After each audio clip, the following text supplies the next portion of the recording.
Yes, magandang gabi sa iyo, Sir George. Magandang gabi, Pilipinas. Ito na po ang latest sa lagay ng ating panahon.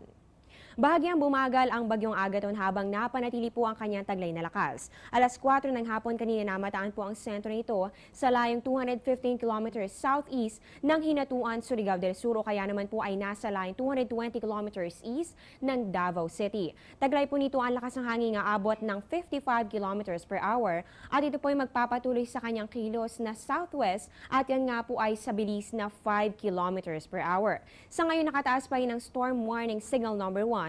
Diyan po yan sa Mindanao, kabilang po dito ang Surigao del Sur, Agusan del Sur, Davao Oriental, Davao del Norte, Davao del Sur at sa Compostela Valley. Muli po kapag po ang area ninyo ay nasa ilalim ng signal number 1, inaasahan po ang lakas ng hangin nga abot na 30 to 60 kilometers per hour. Sa loob po yan ang hindi bababa sa 36 hours. At para naman po sa forecast positions ng bagyong Agaton, bukas ng hapon posibleng ito po ay nasa layong 115 kilometers southeast ng Davao City o kaya naman po ay nasa layong 60 kilometers southeast ng General Santos City. Yan po ay pagsapit naman ng Martes ng hapon. At posible po na by Wednesday afternoon pa ito lumabas ng ating Philippine Area of Responsibility. Yan po ay kung hindi ito mag-dissipate o malusaw. So ganito po kasi ayon po kay Ms. Glyza Escolar na weather forecaster ng Pag-asa, posible po na within 24 hours ay humina po itong bagyong Agaton. So marahil nga po may mga nagtatanong sa inyo, bakit po ito hihina? Matagal na po itong nananatili dito sa ating karagatan. Well, ayon po kay Ms. Escolar, masyado na po kasing matagal ang stay nito dito sa area na yan. Kaya naman po halos wala na po siyang makuhang moisture dahil halos nga po napakabagal po ng kanyang kilos. Wala na po siya makukuha pang water vapor sa area na ito, kaya naman po hindi na po niya masusustain ang kanyang convection activity o yan nga po yung dahilan ng mga pag-ulan at yung paglakas ng bagyong ito. So para po sa lagay ng ating panahon sa mga susunod na mga oras, asahan ang masungit na panahon sa Davao Region, Agusan del Sur at maging sa Surigao del Sur at magkakaroon po kayo ng mga pag-ulan at syempre meron po tayong mararamdaman na pabugso-bugsong hangin. Dito naman po sa bahang ito ng Northern Mindanao, pati na rin po dito sa May Caraga, makakaranas po kayo ng maulap na kalangitan na may katamtaman hanggang sa paminsan-minsan ay malalakas sa pag-ulan at pagkidlat pagkulog. At para naman po sa natitirang bahagi po ng Mindanao, magkakaroon din po kayo ng maulap na kalangitan at inaasahan po ang mahihina hanggang sa katamtamang pag-ulan at pagkidlat pagkulog. So mapapansin po natin na talaga pong concentrated yung maulang panahon dito po yan sa Mindanao. Kaya naman po pinapayuhan ang lahat ng mga residente na mag-ingat at maging alerto sa posibleng pagbaha o pagguho ng lupa. Lalo pa po at ilang araw na po kayong inuulan dyan, medyo malambot na o saturated na po yung inyong mga lupa. So hindi na po gaano nakaka-absorb pa ng mga tubig ulan.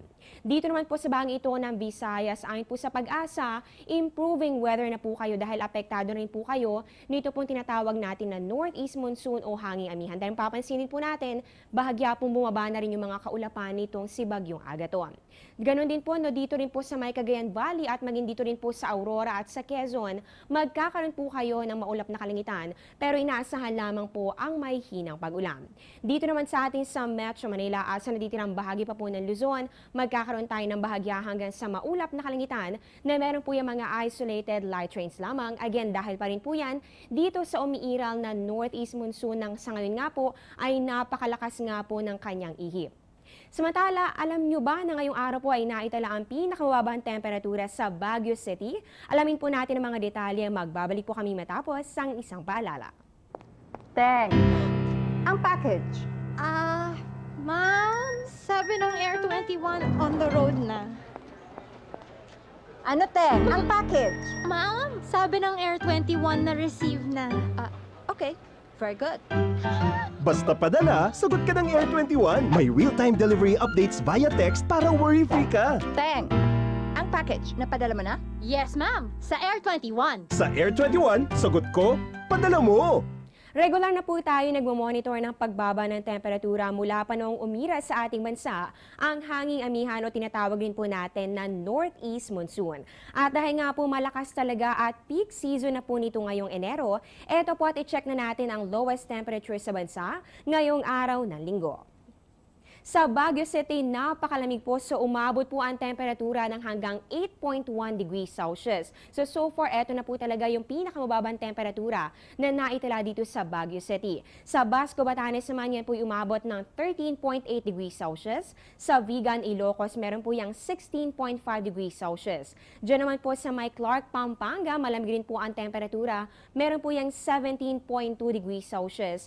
At dito naman sa may Tuguegarao City, naitala naman po ang 18 degrees Celsius.